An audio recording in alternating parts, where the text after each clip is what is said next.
19 வயதுக்கு உட்பட்டோருக்கான உலகக்கோப்பையை 6வது முறையாக வென்று இந்திய அணி சாதித்துள்ளது. 16வது இளையோர் உலகக்கோப்பை கிரிக்கெட் தொடரின் இறுதிப் போட்டி ஜிம்பாப்வே தலைநகர் ஹராரேவில் நடைபெற்றது. இதில் 5 முறை சாம்பியனான இந்திய அணியும் நடப்பு சாம்பியனான இங்கிலாந்து அணியும் பலப்பரீட்சை நடத்தின. டாஸ் வென்ற இந்திய அணி கேப்டன் ஆயுஷ் மாத்ரே பேட்டிங்கை தேர்வு செய்த நிலையில் வைபவ் சூரியவன்ஷி, ஆரோன் ஜார்ஜ் தொடக்க வீரர்களாக களமிறங்கினர். ஆரோன் ஜார்ஜ் 9 ரன்களில் ஆட்டமிழந்ததை அடுத்து ஆயுஷ் மாத்ரே களமிறங்கி நிலைத்து ஆடினார். அவர் 53 ரன்களில் அவுட் ஆன நிலையில் அதிரடியாக ஆடிய வைபவ் சூரியவன்ஷி 15 பவுண்டரிகள், 15 சிக்சர்களை பறக்கவிட்டு 80 பந்துகளில் 175 ரன்களை குவித்தார். வேதாந்த் திரிவேதி 32 ரன்களும், விஹான் மல்ஹோத்ரா 30 ரன்களும், அபிக்யான் 40 ரன்களும், கனிஷ்க் சௌஹான் 37 ரன்களும் எடுத்தனர். 50 ஓவர்களின் முடிவில் இந்திய அணி 9 விக்கெட்டுகள் இழப்பிற்கு 411 ரன்களை குவித்தது. 412 ரன்கள் என்ற இமாலய இலக்குடன் களமிறங்கிய இங்கிலாந்து அணி 40.2 ஓவர்களின் முடிவில் 311 ரன்கள் மட்டுமே எடுத்து ஆல் அவுட் ஆனது. இதனால் 100 ரன்கள் வித்தியாசத்தில் இந்திய அணி 6வது முறையாக சாம்பியன் பட்டத்தை தட்டிச் சென்றது.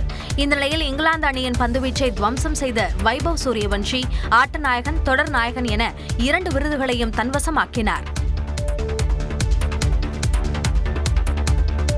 19 வயதுக்குட்பட்டோருக்கான ஆடவர் கிரிக்கெட் உலகக்கோப்பையை இந்திய அணி கைப்பற்றியதை அடுத்து நாடு முழுவதும் கொண்டாட்டம் கடைகட்டின. மகாராஷ்டிரா மாநிலம் விராரில் கேப்டன் ஆயுஷ் மாத்ரேவின் இல்லத்தில் ஏராளமானோர் குவிந்து வெற்றியை கொண்டாடி மகிழ்ந்தனர்.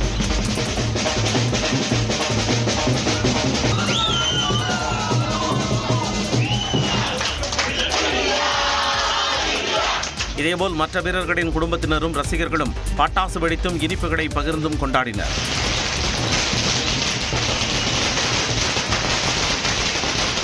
இந்நிலையில் போட்டி முழுவதும் தோல்வியடையாமல் இந்திய அணி தனது ஆதிக்க செயல்திறனால் நாட்டை பெருமைப்படுத்தியுள்ளதாக குடியரசுத் தலைவர் திரௌபதி முர்மு பாராட்டு தெரிவித்துள்ளார். பிரதமர் நரேந்திர மோடி, மக்களவை எதிர்க்கட்சித் தலைவர் ராகுல் காந்தி, முதலமைச்சர் மு.க. ஸ்டாலின், அதிமுக பொதுச் செயலாளர் எடப்பாடி பழனிசாமி, ரிலையன்ஸ் அறக்கட்டளையின் தலைவர் நீட்டா அம்பானி மற்றும் முன்னாள் இந்நாள் கிரிக்கெட் வீரர்களும் வாழ்த்துக்களை தெரிவித்துள்ளனர். குடிநீர் பாட்டில்களில் பிளாஸ்டிக் நுண்துகள் குறித்த எச்சரிக்கை வாசகங்கள் இடம்பெற வேண்டும் என சென்னை உயர்நீதிமன்றம் உத்தரவிட்டுள்ளது. குடந்தையின் நஞ்சுக்குடியில் இருந்து பிளாஸ்டிக் நுண்துகள்கள் கண்டறியப்பட்டதாக வெளியான செய்தியின் அடிப்படையில் சென்னை உயர்நீதிமன்ற சிறப்பு அமர்வு தாமாக முன்வந்து வழக்கை எடுத்துக் கொண்டது. இந்த வழக்கு நீதிபதிகள் என். சதீஷ்குமார், டி. பரத சக்கரவர்த்தி அடங்கிய அமர்வில் மீண்டும் விசாரணைக்கு வந்தபோது உணவுப் பொருட்களை பிளாஸ்டிக் பைகளில் பொதிந்து விற்பனை செய்வது தொடர்பாக ஏற்கனவே வழிகாட்டு விதிகள் வகுக்கப்பட்டுள்ளதாக இந்திய உணவு பாதுகாப்பு மற்றும் தர ஆணையம் அறிக்கை தாக்கல் செய்தது. இமாச்சல பிரதேசம், ராஜஸ்தான் உள்ளிட்ட 6 மாநிலங்களில் குடிநீர் பாட்டில்களின் மாதிரிகளில் சேகரிக்கப்பட்டு ஆய்வு செய்தபோது அவற்றில் மைக்ரோ பிளாஸ்டிக் எனப்படும் நுண் பிளாஸ்டிக் துகள்கள் இருப்பது கண்டறியப்பட்டுள்ளதாகவும், அதேபோல பிளாஸ்டிக் பாக்கெட்டுகளில் அடைத்து விற்கப்படும் உப்பு, சர்க்கரையிலும் மைக்ரோ பிளாஸ்டிக் இருப்பது தெரிய வந்துள்ளதாகவும் மத்திய அரசு தெரிவித்துள்ளது. இதைத் தொடர்ந்து அன்றாடம் பயன்படுத்தும் குடிநீர் பாட்டில்களில் மைக்ரோ பிளாஸ்டிக் குறித்த எச்சரிக்கை வாசகங்கள் இடம்பெற அறிவுறுத்த வேண்டும் என மத்திய அரசுக்கு நீதிபதிகள் உத்தரவிட்டனர். ஆய்வுகள் ஆரம்ப நிலையில் இருப்பதால் மக்களிடையே குழப்பம் ஏற்படும் என மத்திய அரசு தெரிவித்ததை அடுத்து ஆய்வுகளை விரைந்து முடிக்க அறிவுறுத்திய நீதிபதிகள் அதுவரை எச்சரிக்கை வாசகங்களை ஒட்ட வேண்டும் என குடிநீர் பாட்டில் நிறுவனங்களுக்கு உத்தரவிட்டனர். ஆபரண தங்கம் விலை காலையில் சவரனுக்கு 1600 ரூபாய் குறைந்த நிலையில் மாலையில் 1040 ரூபாய் அதிகரித்தது. பல்வேறு பொருளாதார காரணங்களால் கடந்த சில நாட்களாக தங்கம் விலை அதிக ஏற்ற இறக்கத்துடன் காணப்படுகிறது. அதன்படி சென்னையில் ஆபரண தங்கம் விலை வெள்ளிக்கிழமை காலை 1600 ரூபாய் குறைந்து 1,12,960 ரூபாய்க்கு விற்பனையானது. தொடர்ந்து மாலையில் 1040 ரூபாய் அதிகரித்ததால் சவரன் 1,14,000 ரூபாய் என நிர்ணயிக்கப்பட்டது. கிராம் தங்கம் காலையில் 200 ரூபாய் குறைந்த நிலையில் மாலையில் 130 ரூபாய் உயர்ந்து 14,250 ரூபாய்க்கு விற்கப்பட்டது. அதேபோல வெள்ளி விலை காலையில் கிராமுக்கு 20 ரூபாய் குறைந்து 280 ரூபாய்க்கு விற்பனையான நிலையில் மாலையில் மாற்றமின்றி அதே விலையில் விற்கப்பட்டது. இதனிடையே இந்திய பங்குச் சந்தைகள் வெள்ளிக்கிழமை வர்த்தகத்தை ஏற்றத்துடன் நிறைவு செய்தன. மும்பை பங்குச்சந்தை குறியீட்டெண் சென்செக்ஸ் 266 புள்ளிகள் உயர்ந்து 83,580 புள்ளிகளுடன் நிறைவடைந்தது. தேசிய பங்குச்சந்தை குறியீட்டெண் நிப்டி 50 புள்ளிகள் ஏற்றம் கண்டு 25,693 புள்ளிகளுடன் வர்த்தகத்தை நிறைவு செய்தது. ரெப்போ வட்டி விகிதம் 5.25% நீடிக்கும் என அறிவிக்கப்பட்டுள்ளது. வங்கிகளுக்கான குறுகிய கால கடன்களுக்கான ரெப்போ வட்டி விகிதத்தில் எந்த மாற்றமும் செய்யப்படவில்லை என்று ரிசர்வ் வங்கி ஆளுநர் சஞ்சய் மல்ஹோத்ரா அறிவித்துள்ளார். ரிசர்வ் வங்கியின் நிதிக் கொள்கை குழு கூட்டத்தில் எடுக்கப்பட்ட முடிவுகளை ரிசர்வ் வங்கி ஆளுநர் சஞ்சய் மல்ஹோத்ரா வெளியிட்டார். அப்போது பேசிய அவர், பணவீக்கம் அதிகரிக்க தொடங்கியதால் வங்கிகளுக்கு ரிசர்வ் வங்கி வழங்கும் குறுகிய கால கடனுக்கான ரெப்போ வட்டி விகிதத்தில் மாற்றம் செய்யப்படவில்லை என்றும் இது 5.25% இருக்கும் என்றும் கூறினார். இந்திய ஐரோப்பிய யூனியன் இடையிலான தடையற்ற வர்த்தக ஒப்பந்தம் மற்றும் அமெரிக்காவுடனான வர்த்தக ஒப்பந்தம் காரணமாக இந்தியாவின் வளர்ச்சி நீண்ட காலத்திற்கு தொடரும் என்று அவர் நம்பிக்கை தெரிவித்தார். The signing of a landmark trade deal with the European Union and the US trade agreement in sight, growth momentum is likely to be sustained for a longer period. அடுத்த நிதியாண்டின் முதலாம் காலாண்டிற்கான பொருளாதார வளர்ச்சி விகிதம் 6.9%, இரண்டாவது காலாண்டிற்கான பொருளாதார வளர்ச்சி 7% இருக்கும் என்றும் சஞ்சய் மல்ஹோத்ரா கூறினார். தமிழ்நாட்டில் இன்றும் நாளையும் மிதமான பனிமூட்டம் நீடிக்கும் என்று வானிலை ஆய்வு மையம் தெரிவித்துள்ளது. இது தொடர்பாக சென்னை வானிலை ஆய்வு மையம் வெளியிட்டுள்ள செய்திக்குறிப்பில் வட தமிழக கடலோர மாவட்டங்கள் நீலகிரி, திண்டுக்கல், சேலம், ஈரோடு, கிருஷ்ணகிரி, தருமபுரி, திருப்பத்தூர், வேலூர் மற்றும் ராணிப்பேட்டையில் இன்றும் நாளையும் மிதமான பனிமூட்டம் காணப்படும் என தெரிவிக்கப்பட்டுள்ளது. தமிழ்நாடு, புதுச்சேரியில் 6 நாட்களுக்கு வறண்ட வானிலை காணப்படும் எனவும் கூறியுள்ளது. சென்னையை பொறுத்தவரை வானம் மேகமூட்டத்துடன் காணப்படும் என்றும் வானிலை ஆய்வு மையம் கணித்துள்ளது. வரும் 10ஆம் தேதி வரை தமிழ்நாடு, புதுச்சேரியில் அதிகபட்ச வெப்பநிலை ஓரிரு இடங்களில் 2 டிகிரி செல்சியஸ் வரை அதிகமாக இருக்கக்கூடும் என்றும் தெரிவித்துள்ளது. நீட் முதுநிலை தேர்வில் கட் ஆஃப் மதிப்பெண் குறைக்கப்பட்டதை எதிர்த்து தொடரப்பட்ட பொதுநல வழக்கில் மத்திய அரசு பதிலளிக்க உச்சநீதிமன்றம் உத்தரவிட்டுள்ளது. நீட் முதுநிலை தேர்வு கட் ஆஃப் மதிப்பெண் குறைக்கப்பட்டதை எதிர்த்து ஹரிஷரன், தேவ்கன் உள்ளிட்டோர் மனு தாக்கல் செய்தனர். இந்த வழக்கு PS நரசிம்மா, ஆலோக் ஆராதே ஆகியோர் முன்பு மீண்டும் விசாரணைக்கு வந்தது. அப்போது மனுதாரர்கள் தரப்பில் ஆஜரான மூத்த வழக்கறிஞர் கோபால் சங்கர நாராயணன், போதுமான எண்ணிக்கையிலான மாணவர்கள் கிடைக்காத பட்சத்தில் மட்டுமே மத்திய அரசு தேசிய மருத்துவ ஆணையத்துடன் ஆலோசித்து கட் ஆஃப் மதிப்பெண்களை குறைக்க விதிமுறைகள் அனுமதிக்கின்றன என தெரிவித்தார். -40 மதிப்பெண் வரை கட் ஆஃப் குறைப்பது என்றால் எந்த கேள்வியையும் எழுதாதவர்கள் நல்ல நிலை அடைவார்கள் என்றும் வாதிட்டார். அப்போது குறுக்கிட்ட நீதிபதிகள் மருத்துவ படிப்புக்கான இடங்கள் வீணாக கூடாது என்பதும் அதே நேரத்தில் தரநிலைகள் குறையக்கூடாது என்பதும் முரண்பட்ட அம்சங்கள் என்றும் இவ்விரண்டிற்கும் இடையில் சமநிலை தேவை எனவும் கூறினார். இந்த முடிவு மிக மோசமானதா என்பதை நீதிமன்றம் பரிசீலிக்கும் எனவும் தெரிவித்தனர். திருத்தப்பட்ட அறிவிப்பின்படி பொது பிரிவுக்கான கட் ஆஃப் மதிப்பெண் 103ஆக இருந்தது என்றும், ஆனால் மாற்றப்பட்ட பிறகு முந்தைய மதிப்பெண்கள் 235இல் இருந்து -40ஆக குறைந்திருப்பது கடும் அதிர்ச்சியை ஏற்படுத்தியுள்ளதாக நீதிபதிகள் தெரிவித்தனர்.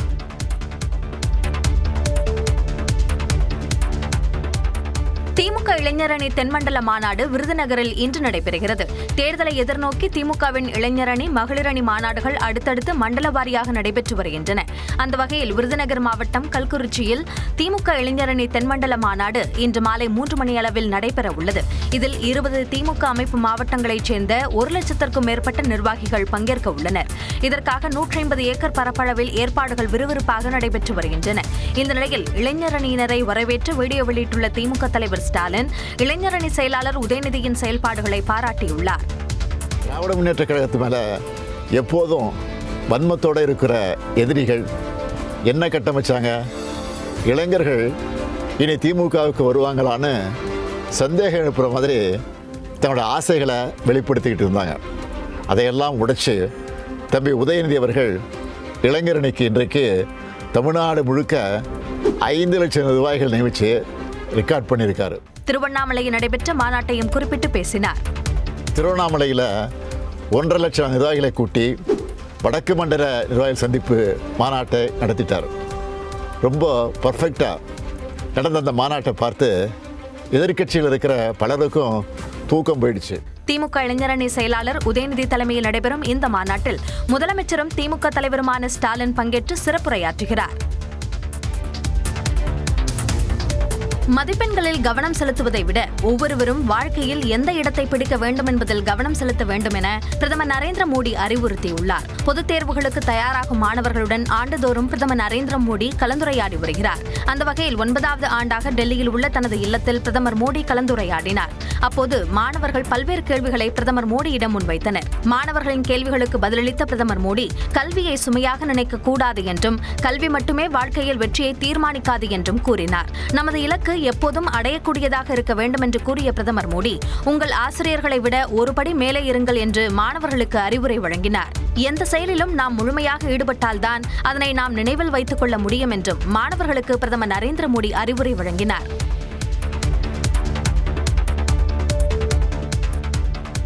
அதிமுகவின் செயல்பாடுகளை திமுக கார்பன் காப்பி அடிக்க தொடங்கியிருப்பதாக கட்சியின் பொதுச் செயலாளர் எடப்பாடி பழனிசாமி விமர்சித்துள்ளார். அவர் வெளியிட்டுள்ள அறிக்கையில் 5 ஆண்டுகளில் தமிழ்நாட்டில் எந்த வளர்ச்சி திட்டங்களையும் நிறைவேற்றாமல் மக்களுக்கு அல்வா கொடுத்துள்ள முதலமைச்சர் மு க ஸ்டாலினுக்கு தனது கண்டனம் என குறிப்பிட்டுள்ளார்.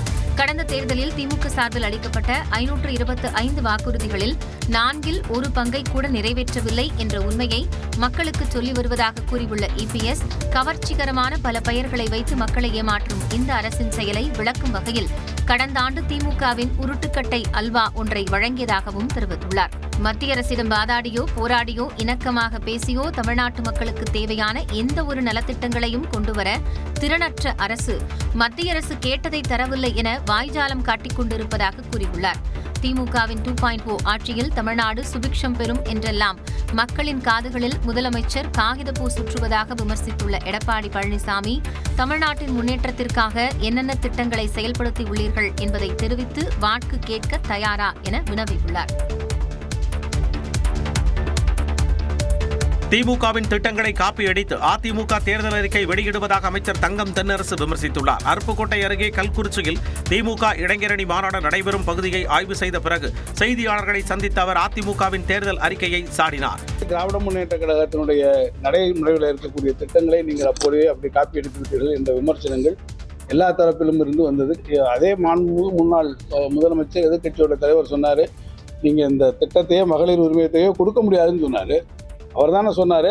தொடர்ந்து பேசிய அவர் திமுகவின் தேர்தல் அறிக்கை எப்படி இருக்கும் எனவும் கூறினார்.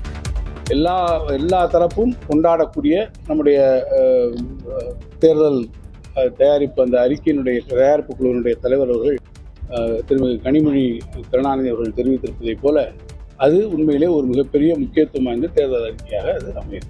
விருதுநகரில் நடைபெறும் திமுக இளைஞரணி மாநாட்டில் 58 சட்டமன்ற தொகுதிகளைச் சேர்ந்த இளைஞரணி நிர்வாகிகள் பங்கேற்க இருப்பதாகவும் அமைச்சர் தங்கம் தென்னரசு தெரிவித்தார். விஜய்க்கு எதிராக தற்போதுதான் விசிலடிக்க தொடங்கியிருப்பதாக பாஜக மாநில தலைவர் நயினா நாகேந்திரன் தெரிவித்துள்ளார். நெல்லையில் செய்தியாளர்களிடம் பேசிய அவர் விஜய் மீதான வரி ஏய்ப்பு வழக்கு குறித்து கருத்து கூறினார். அவர் வரி ஏய்ப்பு செய்திருக்கிறாருன்னு நீதிமன்றம் சொல்லியிருக்கு. அதை போய் நம்ம எப்படி தப்புன்னு சொல்ல முடியுமா? இப்போ தான் விசில் அடிக்க ஆரம்பிச்சிருக்கு. அது பிறகு ட்ரம் எல்லாம் சேர்ந்து அடிப்போம். எல்லாம் சேர்ந்து வருமானம் ஈட்டினால் வரி கட்டித்தான் ஆக வேண்டும் என பாஜக மூத்த தலைவர் தமிழிசை சவுந்தரராஜன் தெரிவித்துள்ளார். யாருமே சட்டத்திற்கு மேல்பட்டவர்கள் கிடையாது இல்லையா? சம்பாதிச்சா வரி கட்டி தானே பாக்கணும். கோர்ட்டே சொல்லிட்டாங்க, அதில் நான் சொல்ல வேண்டியிருக்கு. அதை எல்லாமே சொல்ல தெரிஞ்சு தானே. மேலும் நியூஸ் 18க்கு பேட்டியளித்த தமிழிசை பாஜகவின் தேர்தல் வாக்குறுதிகள் குறித்து விளக்கினார். சிறு குறு தொழிலை சார்ந்தவர்களை அன்னைக்கு பார்த்திருக்கோம். ஜிஎஸ்டியில் என்னென்ன சலுகைகள் அவங்க கேட்கறாங்களோ அதை நாங்க தேர்தல் அறிக்கையிலும் கொடுப்போம், மத்திய நிதி அமைச்சர்டமும் கொடுப்போம். பாஜகவின் தேர்தல் அறிக்கை தாய் அறிக்கை என்றும் தமிழிசை வர்ணித்தார். தாவேக அலுவலகம் அருகே தடுப்புகள் அமைக்கப்பட்டதால் பாதிக்கப்பட்டதாக கூறி குடியிருப்பு வாசிகள் வாக்குவாதத்தில் ஈடுபட்டனர். சென்னை பனையூரில் உள்ள தாவேக அலுவலகத்தில் விருப்ப மனு பெறுவதற்கு ஏராளமானோர் குவிந்தனர். இதனால் தடுப்புகள் அமைக்கப்பட்டதால் அருகில் உள்ள குடியிருப்பு வாசிகள் பாதிக்கப்பட்டனர். வீடுகளுக்கு முன்பு பலர் வாகனங்களை நிறுத்தியிருப்பதாகவும் தங்கள் வாகனங்களில் வெளியே செல்ல முடியவில்லை என்றும் அவர்கள் குற்றம் சாட்டினர். எங்களை இப்படி போகாதீங்க அப்படி போகாதுன்றீங்க, கார் வந்தா விட மாட்டேன்றாங்க. அப்புறம் இதுக்கு அது இல்லாம சண்டை போடுறாங்க. ஒரு நாள் 2 நாள் இல்லைங்க, இதை நாங்க மாச கணக்கா நாங்க இது பண்ணிட்டு தான் ரெசிடென்ட்ஸ் இப்பவே வெளியில வர ஆரம்பிச்சிருக்கோம். ஏன்னா இது எங்களால் கண்ட்ரோல் பண்ண முடியல. இவங்க இன்னும் பாலிடிக்ஸ்க்கு வரவே இல்ல, அதுக்குள்ள எங்களுக்கு இவ்வளவு பிரச்சனை ரெசிடென்ட்ஸ்க்கு. எல்லா விதத்திலும் பாதிப்பு. How do we live here? நாள்தோறும் இதுபோன்ற பிரச்சனையை எதிர்கொள்வதாக பனையூர் குடியிருப்பு வாசிகள் தெரிவித்த போது தாவேக தொண்டர்களுடன் வாக்குவாதம் ஏற்பட்டது. உங்ககிட்ட பேசப்ப நீ பேசு ப்ளீஸ். இல்ல நீங்க ஏன் பிளாக் பண்றீங்க? உங்ககிட்ட பேசக்கூடாது. நீ ஒரு ஸ்பாட்ல தான் உங்ககிட்ட நான் பேச விரும்பல. நீங்க மாத்தி சொல்றீங்களா? நான் உங்ககிட்ட பேச விரும்பல. சட்டப்பேரவைத் தேர்தலில் தாவேகா தலைவர் விஜய் போட்டியிட 4 தொகுதிகள் அடையாளம் காணப்பட்டுள்ளதாக தகவல் வெளியாகியுள்ளது.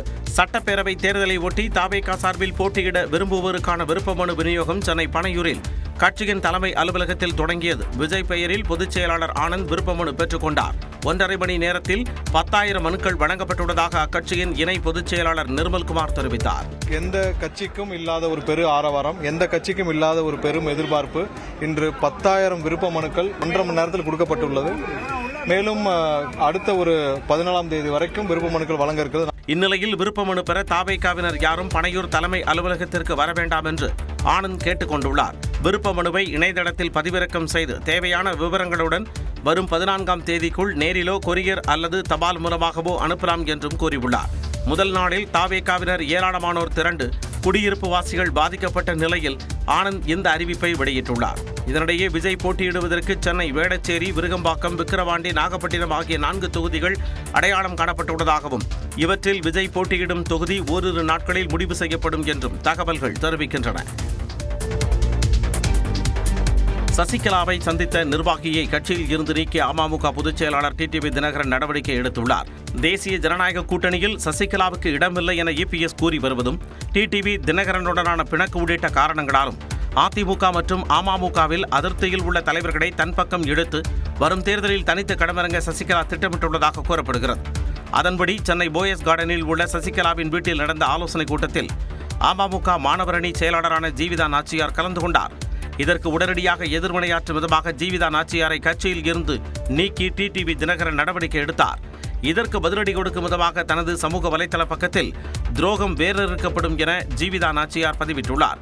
ஜீவிதா நாச்சியாரை கட்சியில் இருந்து நீக்கியதன் மூலம் சசிகலா, டிடிவி தினகரன் இடையேயான பனிப்போர் உச்சமடைந்துள்ளதாக அரசியல் விமர்சகர்கள் கூறுகின்றனர். கூட்டணி தொடர்பான பேச்சுவார்த்தை குழுவை திமுக அமைக்காமல் இருப்பதே திமுக, காங்கிரஸ் இடையிலான குழப்பத்திற்கு காரணம் என்று சிவகங்கை எம்பி கார்த்திக் சிதம்பரம் தெரிவித்துள்ளார். புதுக்கோட்டையில் செய்தியாளர்களை சந்தித்த அவர், திமுக விரைவாக குழு அமைத்திருந்தால் இதுபோன்ற பிரச்சனையே வந்திருக்காது என்று கூறினார். குழு அமைக்கிறேன்னு சொன்னாங்க, இன்னும் குழு அமைக்கல. எங்க சைட்ல குழு ரெடியா இருக்கு பேசுறதுக்கு. நாங்க 5 பேர் குழு நாங்க வச்சிருக்கிறோம். அவங்க குழு அமைச்சுட்டா நாங்க பேசுறோம். குழு அமைக்காதது தாமதம் செய்வது திராவிட முன்னேற்ற கழகம். கூட்டணியில் காங்கிரஸ் இருந்தால்தான் அங்கு மதச்சார்பின்மை எனும் முத்திரை குத்தப்படும் என்றும் கார்த்திக் சிதம்பரம் கூறினார். நாங்க இருந்தாதான் அந்த கூட்டணிக்கு மதச்சார்பின்மை முத்திரை குத்தப்படும். நாங்க இல்லாட்டி அந்த மதச்சார்பின்மை என்ற முத்திரை கண்டிப்பாக குத்தப்படும். தமிழக வெற்றி கழகத்திற்கு வாக்கு வங்கி இருக்கிறது என்பது உண்மைதான் என்றும், அதே சமயம் அந்த வாக்கு வங்கி தொகுதிகளில் வெற்றி பெற வைக்குமா என்பது கேள்விக்குறிதான் என்றும் கார்த்திக் சிதம்பரம் தெரிவித்தார். வீட்டை கட்டிப்பார், கல்யாணத்தை பண்ணிப்பார் என்பார்கள். ஆனால் இங்கு ஒருவர் சொந்தமாக வீடு வாங்கி அதிலேயே திருமணத்தை முடித்து விட்டார். இன்றைய காலகட்டத்தில் திருமணம் என்பது ஆடம்பரத்தை வெளிப்படுத்துவதாகிவிட்டது. இப்படி பணத்தை விரயம் செய்வதற்கு பதில் செலவினங்களை குறைத்து சேமித்த பணத்தில் ஒரு வீட்டை சொந்தமாக்கி அந்த வீட்டிலேயே சிக்கனமாக திருமணத்தை நடத்தி புது வாழ்க்கையை தொடங்கிவிட்டனர் வடமாநில தம்பதியினர்.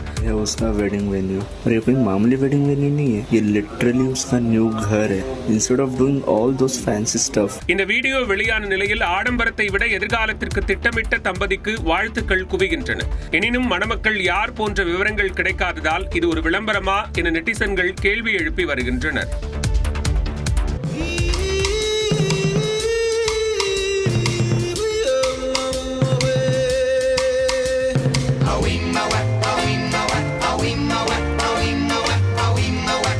அமெரிக்க அதிபர் டொனால்டு ட்ரம்ப் தனது ட்ரூத் சோஷியல் தளத்தில் வெளியிட்ட இந்த வீடியோ தற்போது உலக அளவில் பெரும் சர்ச்சையை கிளப்பியுள்ளது.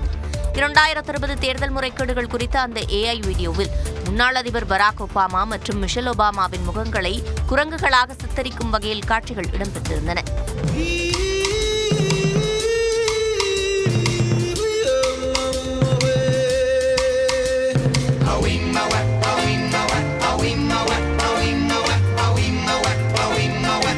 கருப்பினத்தவரை குரங்குகளுடன் ஒப்பிடுவது ஒரு மோசமான இனவெறி அடையாளமாக கருதப்படுவதால் இதற்கு ஜனநாயக கட்சியினர் மட்டுமின்றி ட்ரம்பின் சொந்த கட்சியான குடியரசுக் கட்சியினரும் கடும் கண்டனம் தெரிவித்துள்ளனர். ஜனநாயக கட்சி தலைவர்களான Bill Clinton, Joe Biden, Kamala Harris, Hillary Clinton உள்ளிட்டோரை தாழ்வாக சித்தரிக்கும் அந்த வீடியோவில் ட்ரம்பை சிங்கம் போல் காட்டியுள்ளனர். முதலில் இதனை வெறும் இணைய மீம் என்று வெள்ளை மாளிகை நியாயப்படுத்திய நிலையில் கடும் எதிர்ப்புகள் காரணமாக அந்த பதிவு நீக்கப்பட்டது. வெள்ளை மாளிகை ஊழியர் ஒருவர் தவறுதலாக இதனை பதிவிட்டு விட்டதாக விளக்கம் அளிக்கப்பட்டுள்ளது.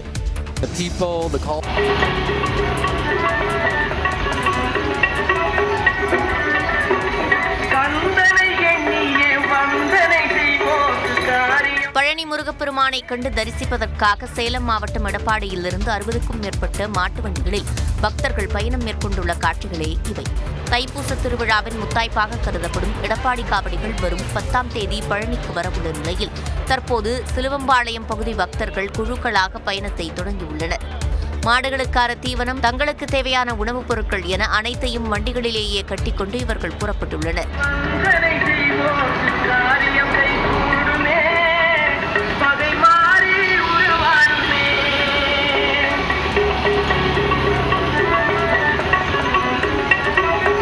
எட்டு நாட்கள் பயணம், 2 நாட்கள் தரிசனம் என திட்டமிட்டு நெடுஞ்சாலையில் வரிசையாக அணிவகுத்துச் சென்ற இந்த மாட்டு வண்டிகளை பொதுமக்கள் ஆச்சரியத்துடன் பார்த்து சென்றனர்.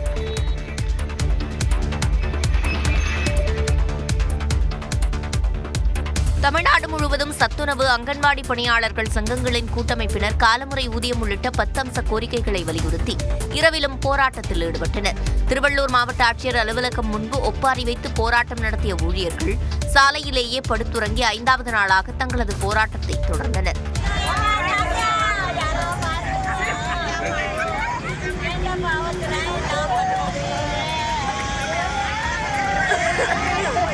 ராணிப்பேட்டை மாவட்டம் முத்துக்கடை பேருந்து நிலையம் அருகே கோரிக்கைகளை நிறைவேற்றக் கோரி இரவிலும் பெண்கள் காத்திருப்பு போராட்டத்தில் ஈடுபட்டனர். கோவை தெற்கு வட்டாட்சியர் அலுவலகம் அருகில் 4வது நாளாக போராட்டத்தில் ஈடுபட்ட 500க்கும் மேற்பட்டோர் கைது செய்யப்பட்டனர். மாலையில் விடுவிக்கப்பட்டதும் மீண்டும் போராட்டத்தில் ஈடுபட்ட அவர்கள் செல்போன் டார்ச் விளக்கை ஒளிரவிட்டு கோரிக்கைகளை வலியுறுத்தினர்.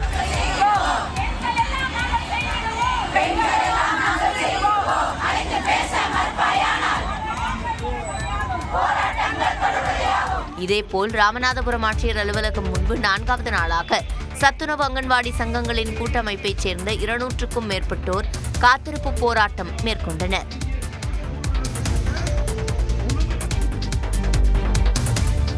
தமிழ்நாட்டில் 2 முனை போட்டி மட்டுமே நிலவுவதாக திமுக கூட்டணி கட்சித் தலைவர்கள் தெரிவித்துள்ளனர். நியூஸ் 18 தமிழ்நாட்டிற்கு பேட்டியளித்த விசிக தலைவர் திருமாவளவன், திமுக கூட்டணி மக்கள் ஆதரவோடு மீண்டும் வெற்றி பெறும் என்றார். எப்போதுமே இருமுனை போட்டிதான். 4 முனை 5 முனை என்பதெல்லாம் வெறும் கற்பனை, யூகம். தமிழ்நாட்டு மக்கள் அரசியல் தெளிவுள்ளவர்கள். உரிய நேரத்தில் அவர்களின் தீர்ப்புகளை எழுதுவார்கள்.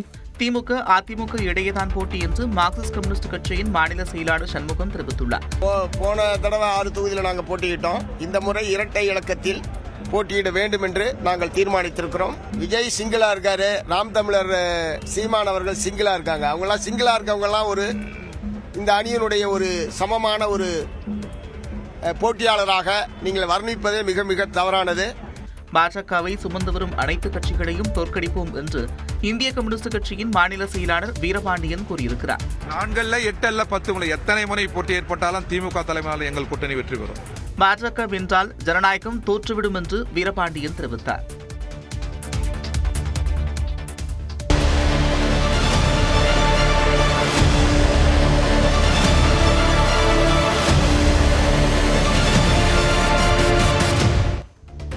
முக்கியமான மாவட்ட செய்திகளை விரைவு செய்திகளாக பார்க்கலாம். கொடைக்கானல் மலைப்பகுதியில் பசுமை போர்த்திய மலைத்தொடர்களை மறைத்த மேகக்கூட்டங்கள் கடல் அலைகள் போல காட்சியளித்தன. கோக்கஸ் வாக், சிட்டி வியூ, பில்லர் ராக் பகுதிகளில் வெண்பஞ்சுகள் போல மேகக்கூட்டங்கள் சூழ்ந்திருந்த காட்சி காண்பதற்கு மிகவும் ரம்மியமாக இருந்தது.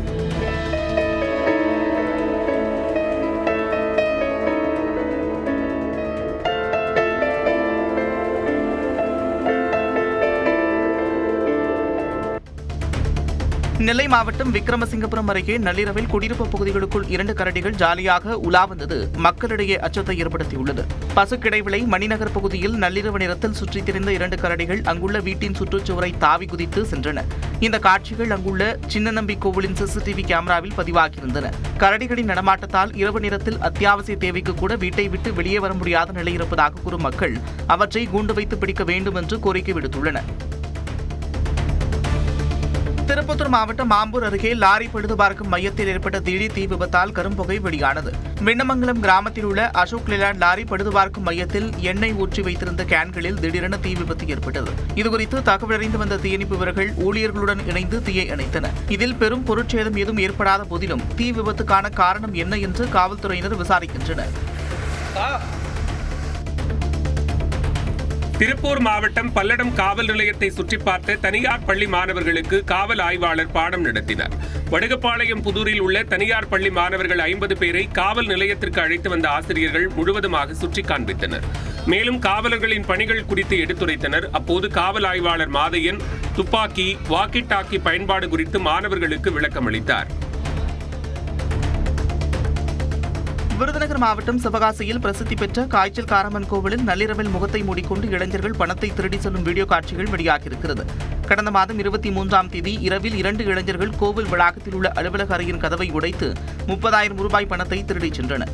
இந்த சம்பவத்தில் ஈடுபட்ட ராஜ்குமார், ஜெயசுதன் ஆகிய இருவரையும் கைது செய்த போலீசார் பணத்தை பறிமுதல் செய்தனர்.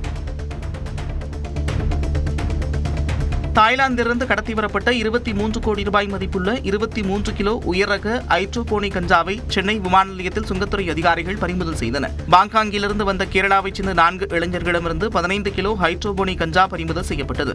இதேபோன்று மற்றொரு விமானத்தில் வந்த 2 கேரள இளைஞர்களிடம் 8 ஹைட்ரோபோனிக் கஞ்சா சிக்கியது. இதனையடுத்து இவர்கள் 6 பேரையும் கைது செய்த விமான நிலைய சுங்கத்துறை புலனாய்வு பிரிவு அதிகாரிகள் விசாரணை நடத்துகின்றனர். உதகை நகராட்சியில் முறைகேட்டில் ஈடுபட்டதாக உதவி பொறியாளரும் பொதுப்பணி மேற்பார்வையாளரும் பணியிடை நீக்கம் செய்யப்பட்டுள்ளனர். உதவி பொறியாளர் சண்முக சுந்தரம் மீது வளர்ச்சிப் பணிகளில் முறைகேடு, டெண்டர் கோராமல் பணிகளை நிறுத்தி வைத்தது, நமக்கு நாமே திட்ட நிதியை தனிநபர்கள் பயன்பெறும் வகையில் பயன்படுத்தியது போன்ற புகார்கள் எழுந்தன. மேலும் திட்ட மதிப்பீட்டில் ஏற்பட்ட தவறுகள் தொடர்பாக விசாரணை நடத்திய நகராட்சித்துறை இயக்குநர் கவனக்குறைவாக இருந்ததாகவும், முறைகேடு செய்ததாகவும் உதவி பொறியாளர் சண்முக சுந்தரம், பொதுப்பணி மேற்பார்வையாளர் சண்முகவள்ளி ஆகிய இருவரையும் பணியிடை நீக்கம் செய்து உத்தரவிட்டார். தலைமை காவலரின் மனைவிக்கான மருத்துவ செலவை முழுமையாக வழங்க காப்பீடு நிறுவனத்திற்கு திருநெல்வேலி நுகர்வோர் குறைதீர்ப்பு ஆணையம் உத்தரவிட்டுள்ளது. திருநெல்வேலி மருத்துவக் கல்லூரி காவல் நிலையத்தில் பணியாற்றும் தலைமை காவலர் தங்கவேல் முருகனின் மனைவி சிகிச்சைக்காக 6,73,000 ரூபாய் செலவாகியிருக்கும் நிலையில் காப்பீடு நிறுவனம் பகுதி தொகை மட்டுமே வழங்கியது. இது தொடர்பாக நெல்லை மாவட்ட நுகர்வோர் குறைதீர்ப்பு ஆணையத்தில் தங்கவேல் முருகன் வழக்கு தொடர்ந்தார். இதனை விசாரித்த ஆணையம் வட்டியுடன் சேர்த்து 6,29,000 45 நாட்களுக்குள் வழங்க வேண்டும் என்று காப்பீடு நிறுவனத்திற்கு உத்தரவிட்டுள்ளது. திருப்பூர் அனுப்பர் பாளையம் அடுத்த ஆத்தப்பாளையம் பகுதியில் கடையில் பொருட்கள் வாங்க வந்த சிறுவனை அங்கிருந்த நாய்கள் துரத்தின. இதனால் கீழே விழுந்த சிறுவனை நாய் ஒன்று கடித்தது.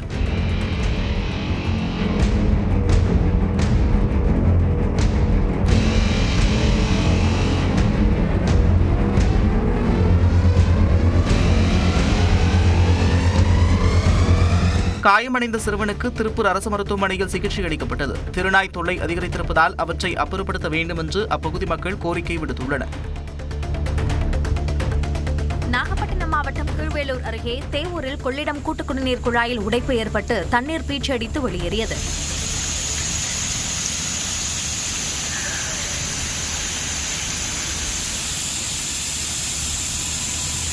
பெருமளவில் குடிநீர் வெளியேறிய நிலையில் உடைப்பை விரைவாக சீரமைக்க வேண்டும் என அப்பகுதி மக்கள் அதிகாரிகளிடம் கோரிக்கை விடுத்துள்ளனர்.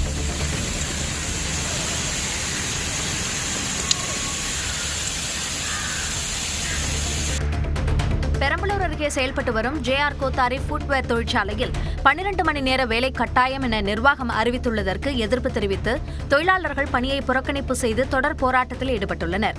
எறையூர் அருகே சிப்காட் வளாகத்தில் அமைந்துள்ள இந்த தொழிற்சாலையில் தொழிலாளர்கள் 12 மணி நேர வேலைக்கு எதிராக 2வது நாளாக போராட்டத்தில் ஈடுபட்டனர்.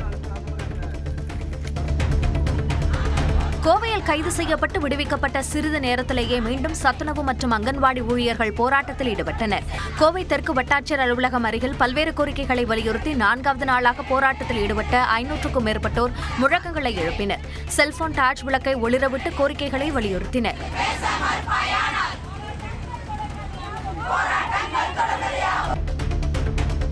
திண்டுக்கல் மாவட்டம் கொடைக்கானலில் பனியின் தாக்கம் அதிகமாக காணப்பட்டதால் பட்டாணி விளைச்சல் அதிகரித்துள்ளது. கடந்த ஆண்டு 1 கிலோ பட்டாணி 70 ரூபாய் வரை விற்பனையான நிலையில் இந்த வருடம் 30 ரூபாய் முதல் 35 ரூபாய் வரை விற்பனையாவதால் மலை கிராம விவசாயிகள் வருத்தம் தெரிவித்தனர்.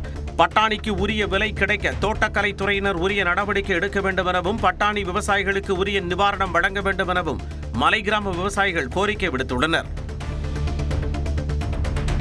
ராமேஸ்வரத்தில் ரசாயனம் கலந்த மீன்கள் விற்பனை செய்யப்படுகிறதா என உணவு பாதுகாப்புத்துறை அதிகாரிகள் ஆய்வு மேற்கொண்டனர். உணவு பாதுகாப்புத்துறை அதிகாரி முருகன் உள்ளிட்டோர் ராமேஸ்வரம் மீன் மார்க்கெட் கடைகளிலும் மொத்த வியாபாரிகளிடமும் இருந்த மீன்களை ஆய்வு செய்தனர். அதிகாரிகள் நடத்திய ஆய்வின் போது ரசாயனம் தடவிய மீன்கள் எதுவும் விற்பனை செய்யப்படவில்லை என்பது உறுதி செய்யப்பட்டது. ஆனால் விற்பனைக்காக வைக்கப்பட்டிருந்த சுமார் 55 கிலோ கெட்டுப்போன மீன்கள் பறிமுதல் செய்யப்பட்டன. திருவள்ளூர் அயப்பாக்கம் நாகாத்தம்மன் கோவில் குடமுழுக்கு விழா 12 ஆண்டுகளுக்கு பிறகு வெகு விமர்சையாக நடைபெற்றது. கோபுர கலசங்களுக்கு புனித நீர் ஊற்றப்பட்டு நாகாத்தம்மனுக்கு அபிஷேக தீபாராதனை நடைபெற்றது.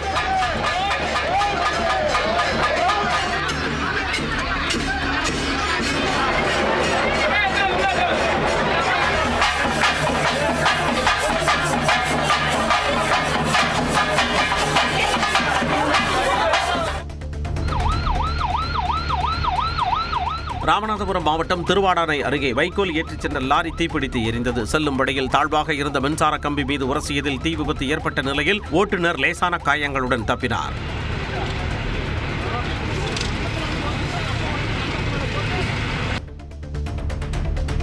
கோவை மாவட்டம் ஆனைமலை புலிகள் காப்பகம் வால்பாறை வனச்சரகத்திற்கு உட்பட்ட வில்லோனி டாப் எஸ்டேட் பகுதியில் தண்ணீர் தொட்டிக்குள் தவறி விழுந்த 2 வயது யானைக்குட்டியை வனத்துறையினர் பாதுகாப்பாக மீட்டனர். தண்ணீர் தொட்டி அருகே குட்டி யானை பிடிரல் சத்தம் நீண்ட நேரம் கேட்டுள்ளது.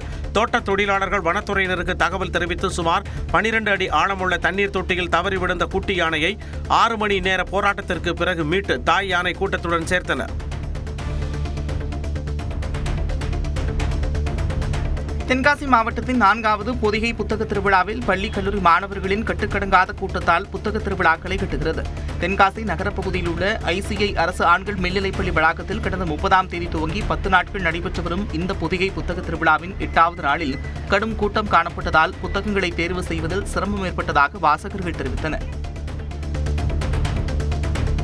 தேனி அருகே உள்ள ஊஞ்சாம்பட்டி ஊராட்சிக்குட்பட்ட பகுதியில் இளவம் பஞ்சிலிருந்து தீபம் எண்ணெய் உற்பத்தி செய்யும் ஆலையில் பட்டப்பகலில் மர்ம நபர்கள் திருட்டில் ஈடுபட்ட CCTV காட்சிகள் வெளியாகியுள்ளது. ஆலையின் பூஜை அறை கதவு உடைக்கப்பட்டிருப்பதைக் கண்டு அதிர்ச்சியடைந்த உரிமையாளர் ரமேஷ் சுமார் 1 லட்சம் ரூபாய் மதிப்பிலான பொருட்கள் திருடு போனதாக காவல்துறைக்கு தகவல் தெரிவித்தார். CCTV காட்சிகளை கைப்பற்றி திருட்டு சம்பவத்தில் ஈடுபட்ட நபர்களை போலீசார் தேடி வருகின்றனர். வரும் சட்டமன்ற தேர்தலில் தேசிய ஜனநாயக கூட்டணியில் இணைய விரும்பும் அமைப்புகளின் தலைவர்கள் மற்றும் நிர்வாகிகளுடன் பேச்சுவார்த்தை நடத்த பாஜக சார்பில் மாநில குழு அமைக்கப்பட்டுள்ளது. இது தொடர்பாக அந்த கட்சியின் மாநில தலைவர் நைனா நாகேந்திரன் வெளியிட்டுள்ள அறிக்கையில், கூட்டணி பேச்சுவார்த்தைக்கான மாநில குழுவில் கட்சியின் மாநில துணைத் தலைவர் VP துரைசாமி, மாநில செயற்குழு உறுப்பினர் பாலச்சந்திரன் ஆகியோர் இடம்பெறுவார்கள் என்று தெரிவிக்கப்பட்டுள்ளது. செங்கல்பட்டு மாவட்டம் படூர் ஊராட்சியில் வளர்ச்சிப் பணிகளை அந்தமான் தீவு அரசு அதிகாரிகள் பார்வையிட்டனர். தமிழ்நாட்டில் வளர்ச்சியடைந்து வரும் ஊராட்சிகளில் 5 ஊராட்சிகளை தேர்வு செய்த அந்தமான் தீவு அரசு அதிகாரிகள் அங்கு சென்று பார்வையிட்டு வருகின்றனர். அந்த வகையில் படூர் ஊராட்சிக்கு வந்த அவர்கள் அங்கு இயற்கை மூலிகை தோட்டம், காளான் வளர்ப்பு, பசுமை குடில், அன்பு குடில் மற்றும் மகளிர் சுய உதவிக்குழு சார்பாக வளர்க்கப்பட்டு வரும் செடிகள் குறித்து ஊராட்சி மன்ற தலைவி தாராவிடம் கேட்டறிந்தனர். நடிகர் விஜய் ஆட்சிக்கு வருவதற்கு முன்பே இவ்வளவு வரி ஏய்ப்பு செய்துள்ளார் என்றால் ஆட்சிக்கு வந்தால் என்னவெல்லாம் செய்வார் என்ற கேள்வி எழுகிறது என சட்டப்பேரவைத் தலைவர் அப்பாவு தெரிவித்துள்ளார். நெல்லையில் செய்தியாளர்களிடம் பேசிய அவர், தமிழக அரசு கடன் வாங்கி மக்களுக்கான பல்வேறு நலத்திட்டங்களைத்தான் செய்து வருவதாக தெரிவித்தார். ஆட்சிக்கு வராமலே இவ்வளவு வரி ஏய்ப்பு பண்ணியிருக்காங்க. ஆட்சிக்கு வந்தா என்னெல்லாம் பண்ணுவாங்கன்னு நீங்க சொல்றீங்க, அப்படித்தானே மக்கள் பார்த்துட்டு இருக்காங்க. திருவள்ளூர் மாவட்டம் திருத்தணி அருகே அரசுக்கு சொந்தமான இடத்தில் இருந்த மரங்கள் தனிநபரால் வெட்டி அகற்றப்பட்டுள்ளதால் மாவட்ட நிர்வாகம் நடவடிக்கை எடுக்க வேண்டும் என கிராம மக்கள் கோரிக்கை விடுத்துள்ளனர். ஸ்ரீ காளிகாபுரம் கிராமத்தில் உள்ள அரசு மேல்நிலைப் பள்ளியில் பள்ளிக்கு சொந்தமான இடம் என கூறப்படும் பகுதியில் இருந்த மரங்களை தனிநபர் ஒருவர் வெட்டி அகற்றியுள்ளார். இது தொடர்பாக பள்ளியின் நிர்வாகக் குழு சார்பில் காவல் நிலையத்தில் புகார் தெரிவித்தும் நடவடிக்கை இல்லை என கூறப்படுகிறது. சேலம் 5 ரோடு அருகே திருவாக்கவுண்டனூர் புறவழிச்சாலை பாலத்தில் லாரி மீது மோதி விபத்துக்குள்ளான இருசக்கர வாகனம் தீப்பிடித்து எரிந்ததால் பரபரப்பு ஏற்பட்டது. 2 பெண்கள் பயணித்த இருசக்கர வாகனம் முன்னால் சென்ற லாரியின் மீது மோதி கீழே சரிந்தது.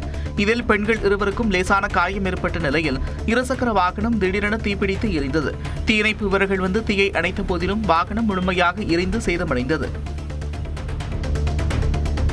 சென்னையை அடுத்த ராமாபுரத்தில் தேநீர் கடையில் இளைஞர் ஒருவர் குடித்த தர்பூசணி பழச்சாற்றில் உயிருடன் பூரான் இருந்தது அதிர்ச்சியை ஏற்படுத்தியுள்ளது. பூவிருந்தவல்லியை அடுத்த காட்டுப்பாக்கம் பகுதியைச் சேர்ந்த பார்த்திபன் ராமாபுரத்தில் உள்ள கட்டஞ்சாயா என்ற தேநீர் கடையில் தர்பூசணி பழச்சாறு வாங்கி பருகினார். அதனை முழுவதுமாக குடித்துவிட்டு கண்ணாடி குவளையை பார்த்தபொழுது உயிருடன் பூரான் இருந்ததைக் கண்டு அதிர்ச்சி அடைந்தார். உடனே உணவு பாதுகாப்புத்துறை அதிகாரிகளுக்கு தகவல் அளித்ததோடு ஆன்லைன் வாயிலாகவும் அவர் புகார் அளித்துள்ளார். சிவகங்கை மாவட்டம் திருப்பத்தூர் அருகே திருக்கோஷ்டியூரில் உள்ள சௌமிய நாராயண பெருமாள் சுவாமி தங்க கோபுரத்திற்கு குடமுழுக்கு கோலாகலமாக நடைபெற்றது. பக்தர்களின் கோரிக்கையை ஏற்று அஷ்டாங்க விமானத்தில் தங்க கவசம் பொருத்தும் பணி நடந்தது. இந்த பணி முடிவடைந்ததைத் தொடர்ந்து 7 கால யாகசாலை பூஜைகள் செய்யப்பட்டு குடமுழுக்கு நடத்தப்பட்டது. ஆயிரக்கணக்கான பக்தர்கள் விழாவில் பங்கேற்று வழிபாடு நடத்தினர். முதுமலை தெப்பக்காடு மாயாற்றில் தோன்றிய முதலையை சுற்றுலா பயணிகள் ஆர்வமுடன் பார்த்தனர். மாயாற்றின் அருகே சாலை உள்ளதால் சாதாரணமாக முதலைகள் தென்படாது என்றிருந்த நிலையில் திடீரென நீரில் நீந்திய முதலையை மக்கள் ஆச்சரியத்துடன் பார்த்து மகிழ்ந்தனர். திருவள்ளூர் மாவட்டம் திருவேற்காடு தேவி கருமாரியம்மன் கோயில் குடிநீர் தொட்டியில் பல்லி மற்றும் அட்டைப்பூச்சி கிடந்த சம்பவம் அதிர்ச்சியை ஏற்படுத்தியுள்ளது. குடிநீர் தொட்டி சரிவர பராமரிக்கப்படாத நிலையில் அசுத்தமான தண்ணீரை பக்தர்கள் பருகுவதால் நோய் தொற்று பரவும் அபாயம் எழுந்துள்ளது.